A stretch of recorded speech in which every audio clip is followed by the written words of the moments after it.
All right, guys, happy Friday. Looking at some of these concepts in training, because when we're looking at training, there's a lot of information out there, especially when it comes in regards to training tech, right? Fitbits, heart rate monitors, velocity trackers.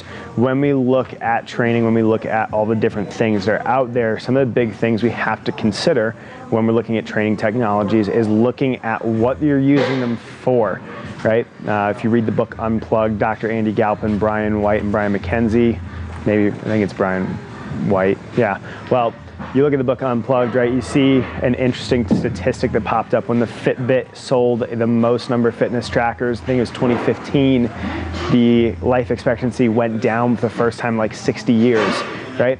What happens when we're looking at training technologies? Because we can get a lot of data out of things like this, right? Your Fitbit can track your sleep, it can track your steps, it can track your heart rate during exercise, during when you're sleeping. Heart rate monitors can do the same thing. Heart rate variability, velocity, all these things give you tons of metrics, but we have to understand what we use those metrics for, right? If I take my Fitbit and I track my sleep every night, if I don't know what I'm using that metric and that data for, then I'm kind of tracking something pointless. I'm just wasting my time. Same thing with heart rate variability. If I take my heart rate variability and I'm using that information, I'm taking a daily reading, and I'm not using that information, I'm just collecting it. Well, what are you collecting it for? A lot of times what we're looking for when we're looking at training tech, we're looking for a couple things, or KPIs, right? Key performance indicators. So, well, what that looks like is you track your sleep, Just sleep is an example because everybody does it.